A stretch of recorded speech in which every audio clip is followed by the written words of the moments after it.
Check, check, check, check. 1, 2.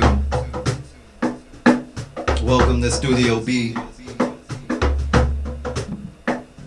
the world's cultural boutique. This is where the Most High, our spirit guides, the ancestors, come and commune with us. You see, we've laid out a beautiful altar for you, a beautiful space of divine characters, divine creations, all from people that look like us, all from people that have the same lineages of us. Afro-Indigenous, autochthonous, melanated people worldwide. I want to invite the spirits of the Most High and the divine ancestors in the Most High into this space right now. So that we say Ashe. Ashe. Ashe you. And together, we take a sip in libation to the ancestors.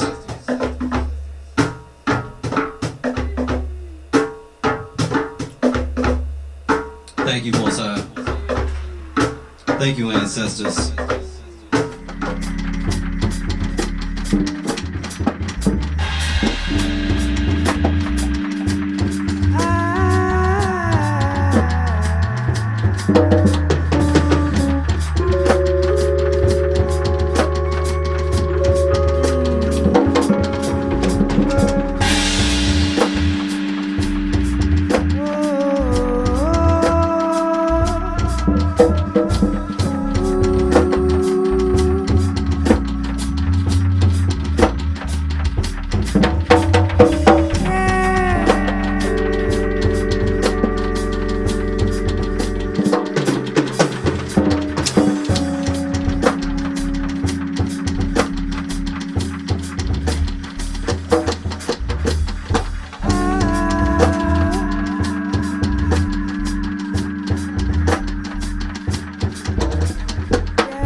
It's a full moon tonight. Took some shrooms tonight. Breathe. Feel the energy. Let it flow. Let it flow.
Yeah,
Today,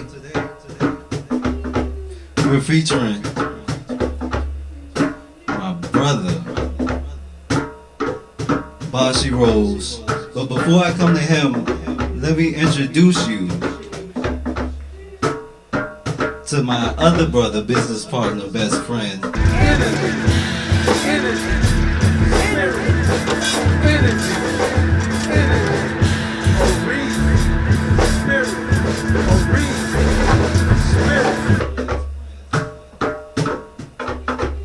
My man Elliot Brown, better known as Yarrow, Asar, or Lee Seneca.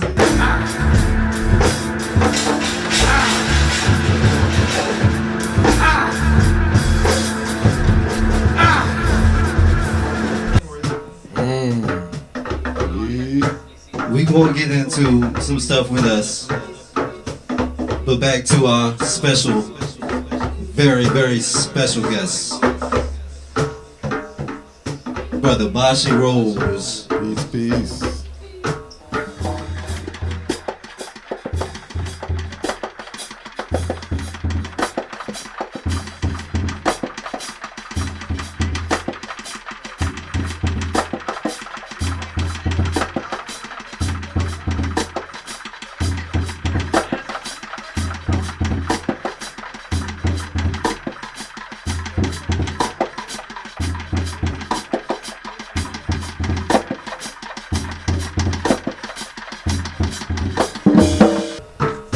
This brother man has been the integral part of my growth and development as a man, a friend, and a musician, artist, all the things in the Most High.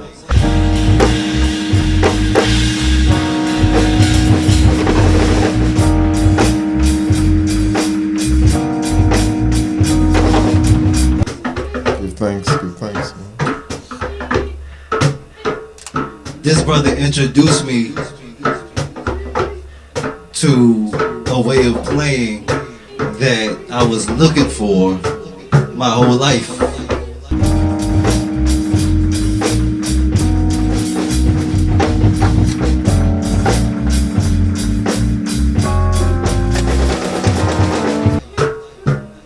So with that, everything that we got going on moving forward, I could really owe a big part to my brother.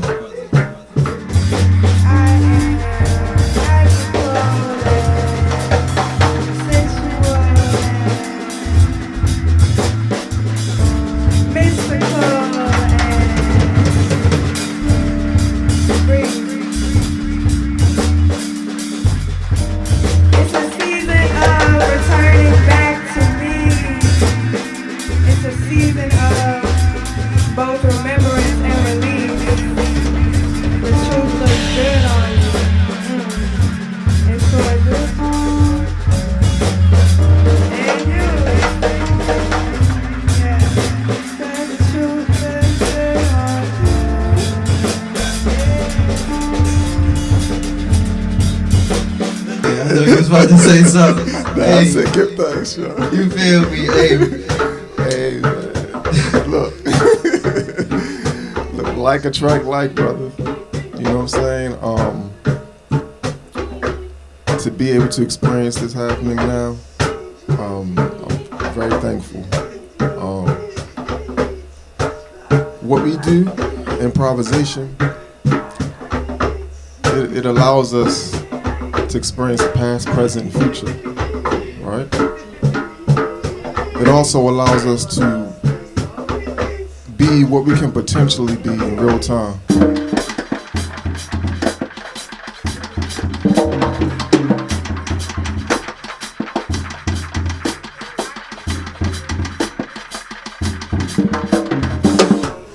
Right? No matter what's going on, when we're in that place and we're communicating like that, man, it's truth. The truth looks good on you, so why don't you live there in your truth?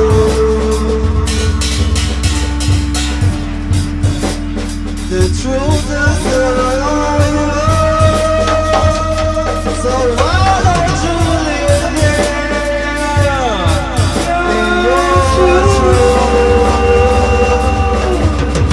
Regardless. And I'm thankful to be able to have that experience. And these are experiences that need to eventually become the dominant experience, right? Instead of the cookie cutter, capitalist, corporate, structured, artistic experiences we're so unfortunately embracing, you know? So give thanks, man. And we got the young lion representing. Why don't you live there in your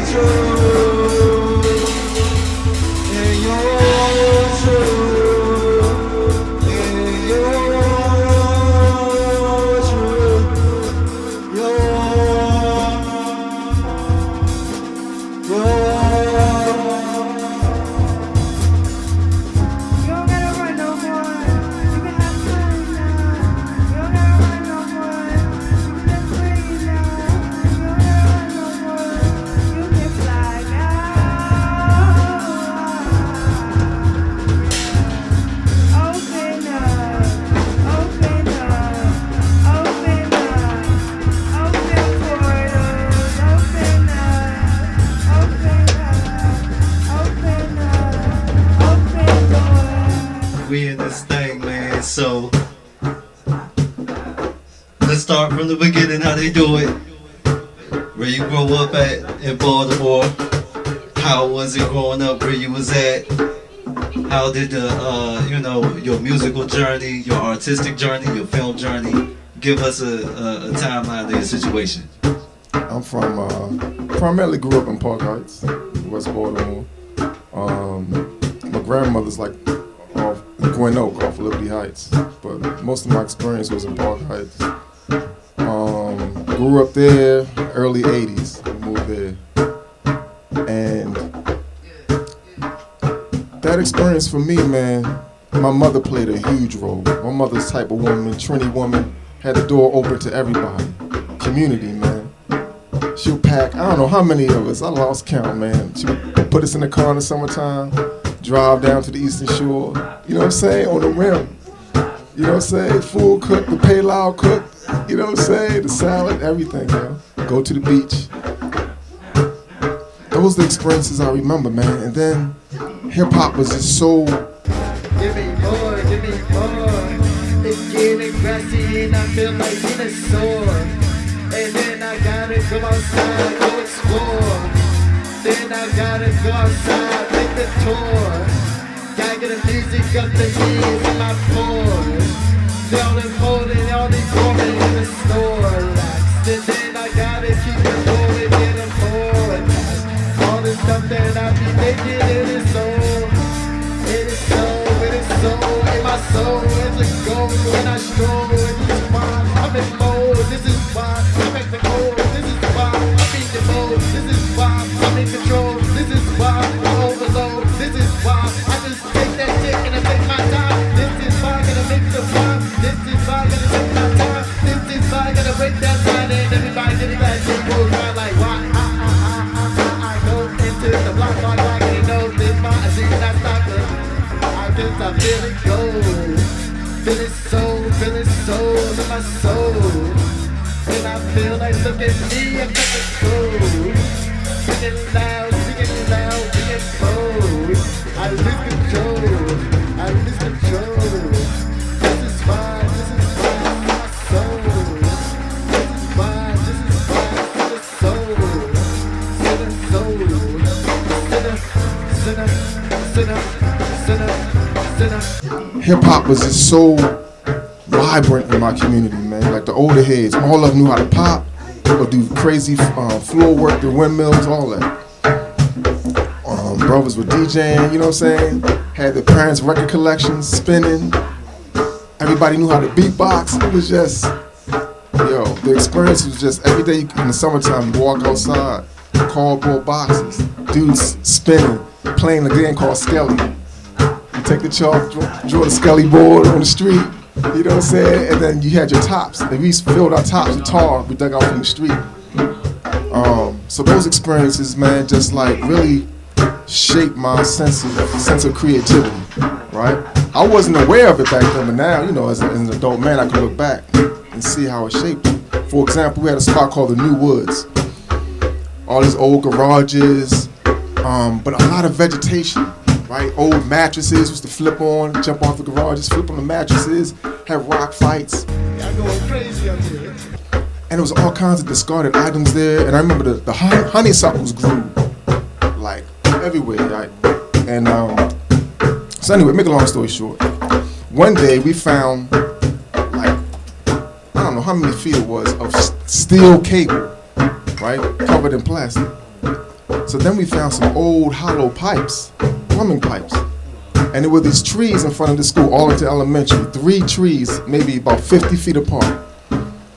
So we tied ran the steel rope through the piping and made zip lines. And was zip lining all day on that joint, yo. Until my homeboy came and then it got loose and he fell, whatever. Y'all going crazy up here. But anyway, make a long story short, fast forward, Ronald Reagan is in office, Ollie North, right? They want to repress what they perceive as a communist movement happening in Central America. I'm forgetting what country it was. So they start funding the Sandinistas, this conservative group to counter that, what they perceived as being a Marxist movement. And to pay for it, they allowed them to flood the U.S. with cocaine. That's where Ricky Ross comes in, whatever his name is. Right. So anyway, make a long story short, crack just started flooding our community. And all these brothers who were dancers, breakers, next thing you know, they hustlers running strips. Right. So the whole vibe just started changing. Like, I'm like, what the?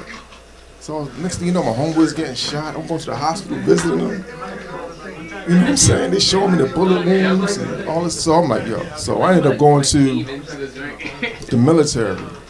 The recruiters were in my high school deep at Mervo. So I was like, yo, I'm just gonna go in the army. Let's get away from it. Whatever, right? I didn't know. I mean, I'm leaving the hood of violence, right? To go join the U.S. military. That's what my mindset was, right, back then. I did it. Thankfully, I didn't get brainwashed. I didn't become like this super patriotic Negro. But what it did broaden my perspectives, right? Because I met brothers from L.A., from Hawaii, Puerto Rico, you know what I'm saying? All these different perspectives, political perspectives, because like the first time I heard fuck the police, I was like, what the, you know what I'm saying? Like, so anyway, that really shaped and molded me. And then I come back home, my homeboys like, go to school. I'm like, all right. Enroll in college. And then I found out about the poetry scene. And I go to an open mic and I'm like hooked. So I started writing all this, angry black man poetry, So I started going to the open mic spitting all this angry black man poetry, right? And people would come up to me afterwards like, okay, so you talking all this stuff. You ever read, Frantz Fanon, you familiar with W.E.B. Du Bois? I'm like, no. What? So they started sitting me down, introducing me to books, you know what I'm saying, scholars, having conversations, really good, intense conversations, challenging, my worldview at that time, and basically nurtured me. So then I discovered this love for theater. I was like, yo, I read this book called Stolen Legacy by George G.M. James, The African Origin of Greek Philosophy. As I was reading it, something just came to me, yo, I want to do theater. So I met this brother named Mitchell Ferguson, who was seasoned thespian. That's what a theater artist is. And one of my favorite playwrights is Ed Bullins. So I mentioned Ed Bullins to him. He said, oh, I took a monologue writing workshop with Ed Bullins at the New York Shakespeare Festival in New York. I said, what? So I just started vibing with him. And he took me up under his wing. I moved to New York for a little stint in the early 90s, came back, formed an organization with him called the Men of Nomo. You know what I'm saying? Nomo, of course, comes from the Dogon. Different interpretations of it, but during the Black Arts movement, it was mainly interpreted as the word. And so you have there's an anthology called the title Nomo, poetry, plays, etc. Another book on the theater aesthetic. I forget the brother who wrote it. It's called Nomo. So Nomo was it came up a lot in the literature that I was reading. So that's why I call this the Men of Nomo, the Men of the Word. And so from my short poems, I started turning them into short plays. And eventually we developed a full play. He always taught me theater in the context of black liberation and black radicalism. He also used a lot of cinema. He introduced me to, French New Wave, African cinema from all over the world to help me practice the style of acting that I was reading about, right, or what have you. Those are part of his tools. And all those things shaped me, and while doing that experience of doing theater, I did a play called 40s Blunts, Chicken Heads, and Other Necessities. And I started it in the early 90s. It was a short little draft while I was living in New York. Didn't have it produced until the 2000s. So this was years and years of rewriting, of having smaller productions and fine-tuning it. And then eventually got into the New York Fringe Festival. It got produced off Broadway. But that experience, it connected me to the process of art, the long-term process of it, and how it changes you, right? And how it served as a buffer for all the mistakes I was making in my life, things I didn't understand. It kept me from going on the deep end, right? So I always had that relationship to art from that. I'm thankful for that. I'm thankful for Mitchell. Then the drum. I'm hanging around these artists. I'm working at a spot called Borders Books in Towson. And they were musicians working there. So I started hanging out with these musicians, man. They had a drum kit in the studio. I jumped on the kit and just went in.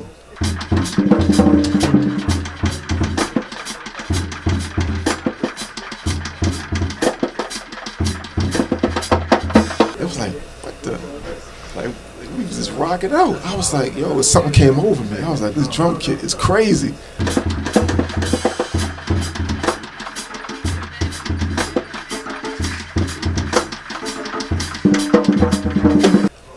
So this dude ended up giving me a drum kit, a 1970 Ludwig. I don't still have it. I don't know what I was thinking. I didn't know any better back then. So this is like late 90s. I'm in my mom's basement, no lights, playing the drum kit. And at this time, I'm real skeptical of like anything quote unquote spiritual. I'm just, I don't trust it. I think it's escapism. You know what I'm saying? It's not revolutionary, blah, blah, blah, blah, blah. I'm in the basement. Next thing you know, yo, this spirit just overwhelms me. The ancestors calling. The ancestors calling. I'm like, what? I'm screaming, I'm terrified. You know what I'm saying? I see all these like silhouettes or something. I stop screaming, quiet, look around, take a deep breath, and I get back on the kit. And that was my relationship with that. I was like, yo, this is what my great-grandmother from Trinidad, who was always speaking in tongues, protecting us, who hated the U.S., that's where she comes from. My mother, spiritual being. I'm like, oh, my grandmother, who got embraced by the spiritual Baptists in Trinidad when she was 13. I'm like, oh, okay. So the drums is opened me up to that connection, to that part of me, And then with theater, eventually I ended up doing theater in the prison system for like almost 11 years. And the primary form of theater we practiced was improvisation. We had discussions, brothers read books, whatever the topic we chose. We started off by doing small improvisation until they built their own original plays.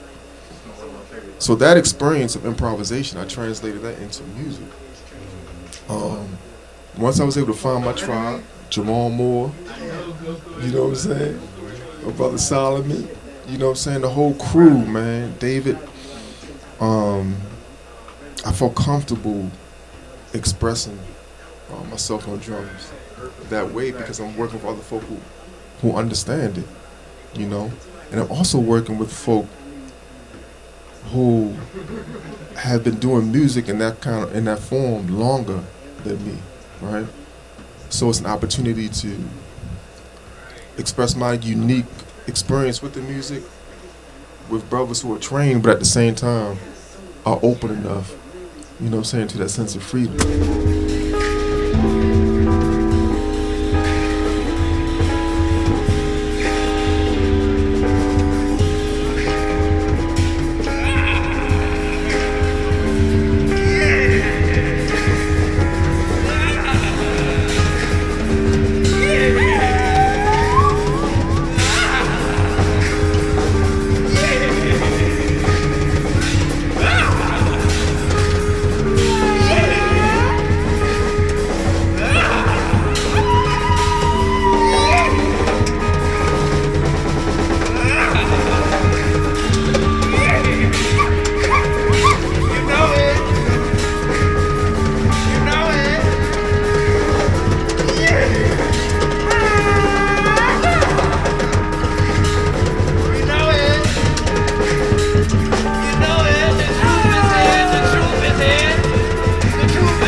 So here we are, man. Formed Conjure Collective in 2018, I believe.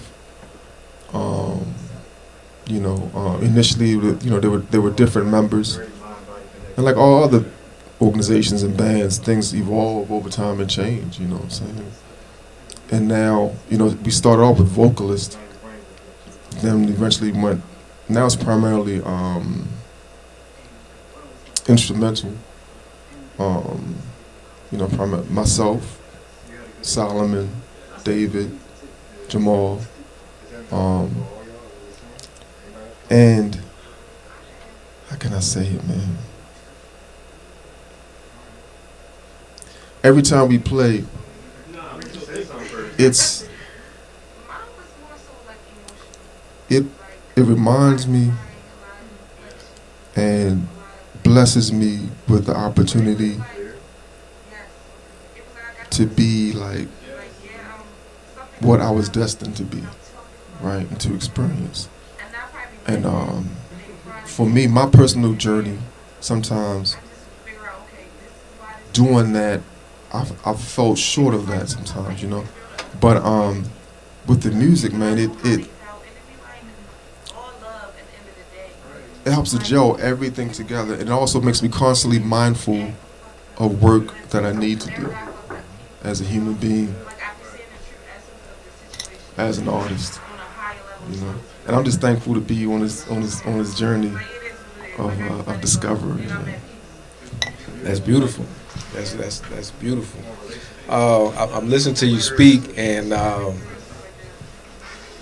in your delivery is poetic. I am a vessel for love. I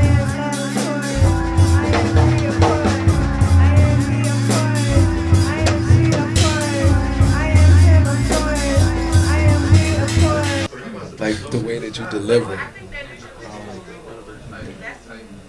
Your delivery is poetic and meaningful, and I can feel the authenticity, as well as it also translates, when you're on the drum, and you are expressing yourself on the drum. I can definitely hearing the words from you, like I can feel your genuineness. For sure. Thank you, man. Yeah. Appreciate that. They make you they make you be genuine, they make you be truthful, even when, maybe sometimes in everyday life you're not, sometimes, you're not walking in your light the way you're supposed to, sometimes there are some things you need to catch up on or correct, but the drums help you too, as a result of the discipline, right? As a result of the discipline of I'm not a perfect drummer, but as a result of putting the time in that I have put in, now that's why they talk to me the way they do, and so it's not a thing where I just got on the drums and this magical thing. No, like Son Ra says, discipline. That's the real freedom. Man, you kind of got into some stuff I was going to ask you about, so read my mind on it. But when I first heard Conjure Collective, I was telling my brother Bashi, I was like, man, I was waiting for him to put me in the game, coach. Put me in the game. I was enamored. I was like, when you gonna bring me? But right. It always happens in divine timing. Exactly. Super divine timing. It was a beautiful slide. You feel me? Yeah. But what y'all came into when it comes to truth, man, and truth and vulnerability. That part. That's one of the parts about this that I really appreciate.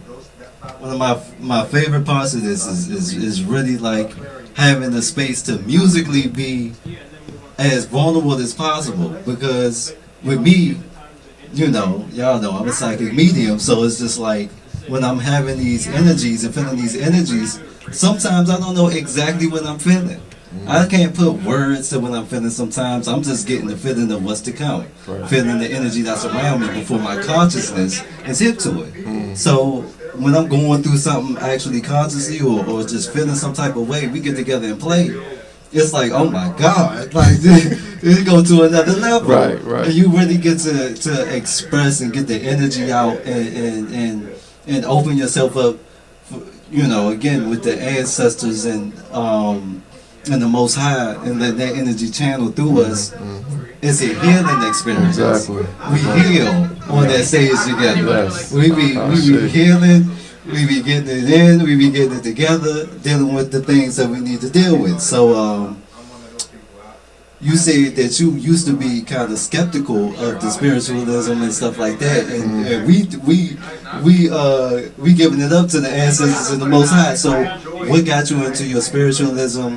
Was that you know, were you always whatever? What's that? So I mean, again, you know, I come from you know, spiritual family, strong spiritual family background. Ain't no limits. Ain't no limits. Unless you say so. 'Cause I love you.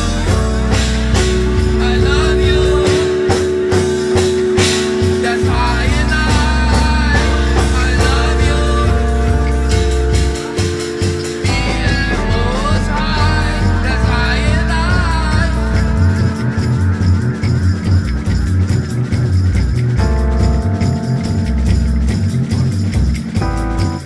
Have you ever been a butterfly? Have you ever been a butterfly?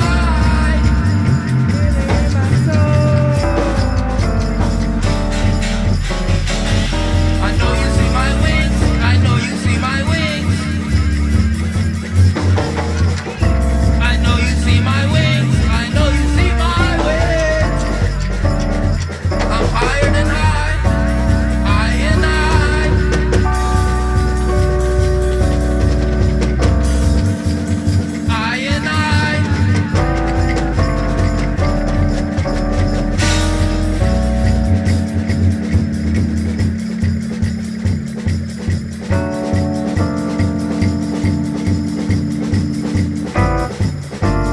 Love you, yes I do.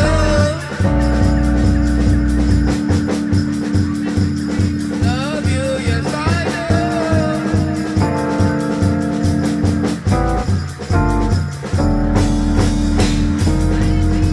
I love you. I love you, yes I do.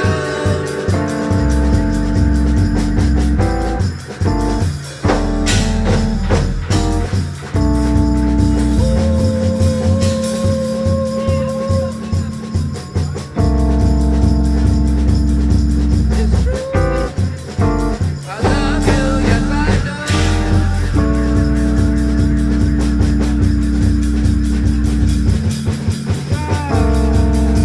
I'm running with the foxes in the hen. Running with the foxes in the hen. I'm speaking to the trees, go within. Now, during my intellectual development, you know, strongly influenced by Marxism and a philosophical idea known as historical materialism. Materialism has nothing to do with the capitalist notion of materialism, greed and how much you can obtain. And, no, historical materialism means that your understanding of reality is based on human phenomena that we can observe and experience and conduct some kind of analysis on, right? Now, what happened after the experience with the drums, I realized that my ancestors, that's how they approach it. I'm speaking to the trees, go within. You know, whether it's Yoruba, whether you're going to Kemet, you know what I'm saying, whether you're talking about, you know, indigenous practices here in the United States, this spirituality is connected to nature. The trees, go within. Okay? To the invisible world. In science, they're going to call it the quantum world, right? These aspects of reality that we can't see with the human eye that affect our everyday reality. Okay? So, you know, the pyramids would not have been built, based on, the Western spooky notions of spirituality. So spirituality is connected to reality, not some spooky non-thing that has nothing to do with this. Yeah, it's scientific. Now for everyone that's tuning into all this greatness that's happening in this dope ass jam sessions of all sessions, where there's no depression or adolescence. It's just good vibes. It's jam session time.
I got a question for you. Sometimes when I'm at a show and I'm listening to the audience, often they'll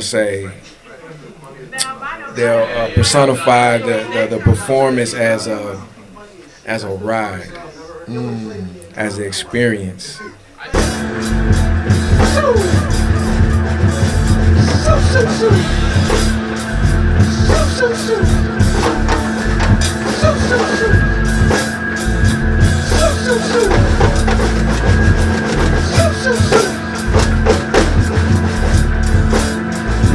Calling it in.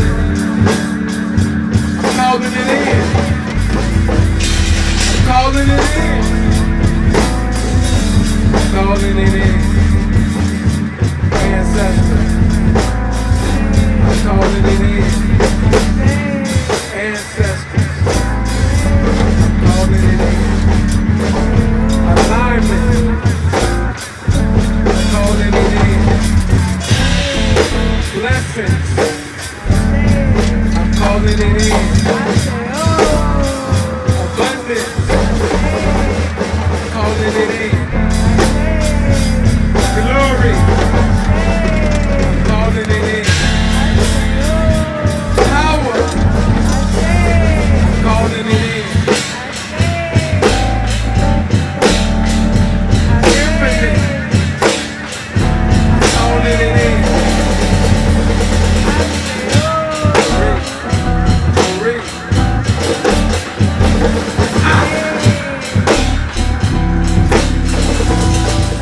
Can you talk about that part? Oh my goodness. Yeah, it's a ride and an experience for us too. Now the artist in me, when I engage in improvisation, I guess this will help it make sense. So before improvisation, conjure, I don't read music, but I would use Final Cut or GarageBand, whatever, to compose songs and then share them with the musicians. And then we would work out our songs. I did that because I felt like I needed to experience that before Conjure Collective evolved into a band, that could play pure improvisation on the spot anytime. Because I didn't want improvisation that was just noise with no direction. I wanted transitions that I learned from Miles Davis. He always talks about that in improvisation. You know what I'm saying? A sense of journey, a sense of, climax, you know what I'm saying, waves, because it is an art form too, and our ancestors always carried it like that, you calling ancestors, you calling spirit, but it's an art form and a discipline. I'm a brother from Park Heights, you know what I'm saying, and who has these sincere spiritual experiences, and I feel confident enough that we, me and folk collectively have the authority to have, to create art forms that evoke spiritual experience.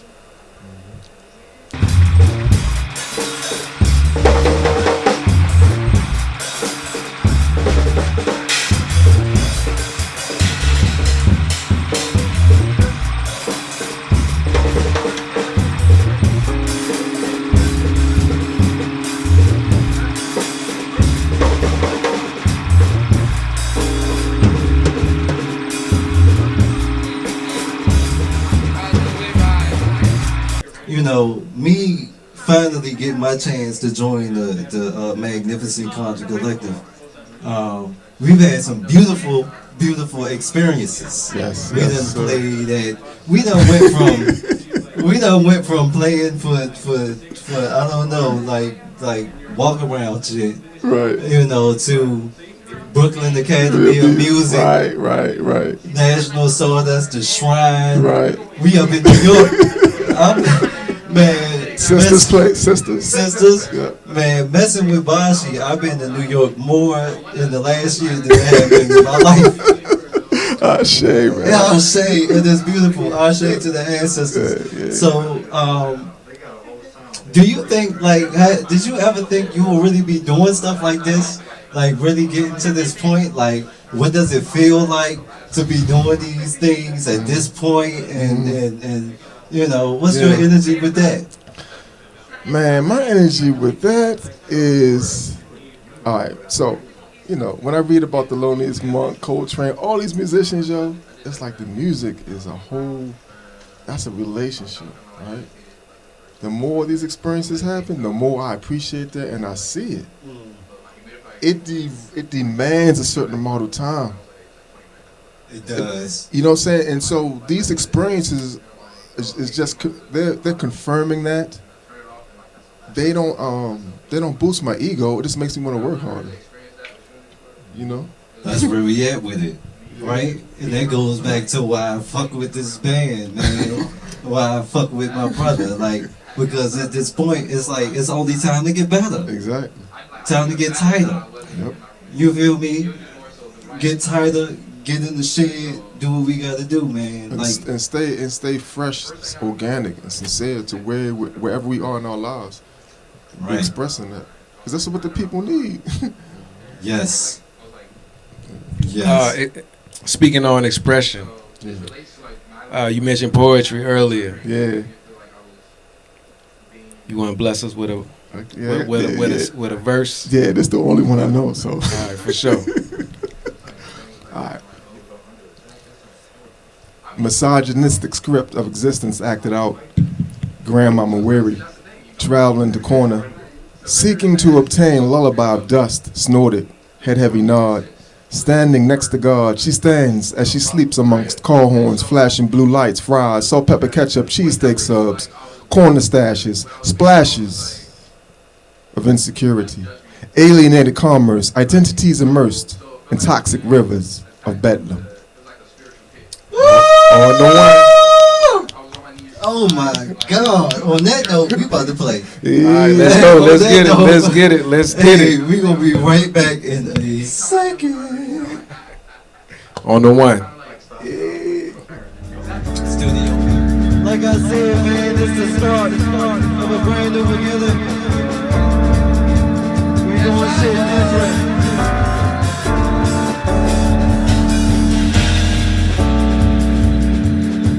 We gonna take this shit over, man. We doing what we supposed to. Up in the most high.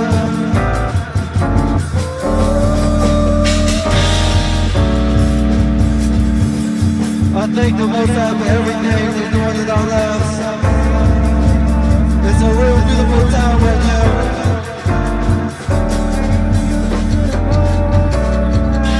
If you don't feel the same, you Lord of the work. It's okay, this is time. This the time to put that work in. This the time to put that work in. Trying to tell you, God is beautiful.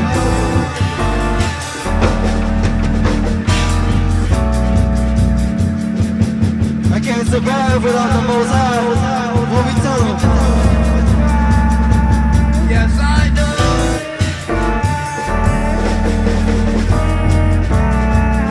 The Most High and the Most Divine, the ancestors.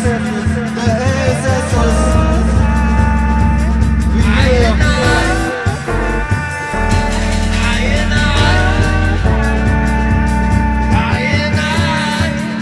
The eye, the fire, eye, the third eye.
I be breathing in the game while I gaining all the features. I be gaining all the hype. I be gaining all the social media when I get next fight. I just feeling all the content that I'm making every second breath. Cause everybody know I'm gonna chase it till it's nothing left to eat. And I feel this way, cause I got that integrity. Put it in my lip, put it between like magic breathe. Had to let it breathe. Wow, just let it be.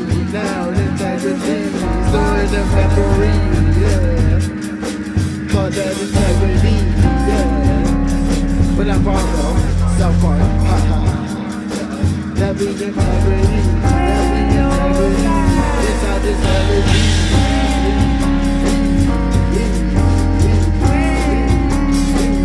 That's that melody.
hat.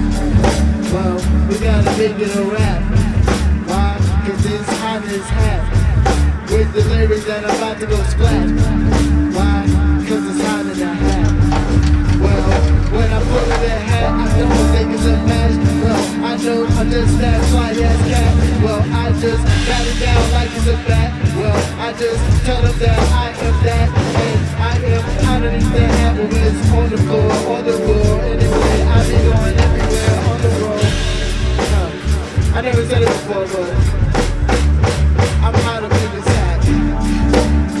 I'm hot up in this hat. Yeah. I'm thinking hot up in this hat. Cause you know you never get your match. Got a couple things I can't in that hat. Why? Cause it beat like rap. Make it fall up like it's rats. But I don't need all that. Well, I like to take everything inside my membrane. Cause now I know that this thing will go like how the drums sound when it's pounded. Everything is built around it. It's astounding. Wow, I'm just hot in the house. I did just so good. I act like I should. Wow, I roll up a backboard and smoking that good dope, telling these good jokes, making it move like it's a fraud. Then I just jump over it like it's a log. Then again, I'll be barking like I'm a dog while I'm making random songs on the random mic and in and out of sight. I think I'm kinda bright. I think I'm kinda white. Like, how does it sound good? I'm hot up in this hat. You like I bring it back? I'm hot up in this hat. I'm hot up in this hat.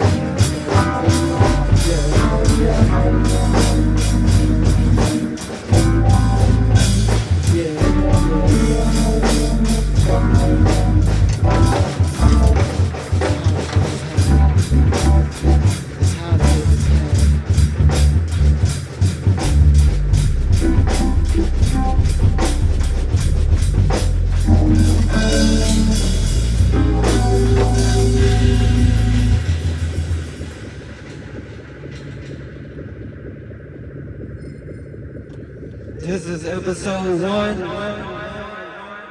of the Studio B Sessions in the Boutique. On the one. All praise to the Most High, ancestors, all in the Most High. We give thanks. We give thanks. We give thanks. Thanks y'all for being up here. Y'all give it up for yourselves. Bashi Rose. Give it up for Bashi Rose.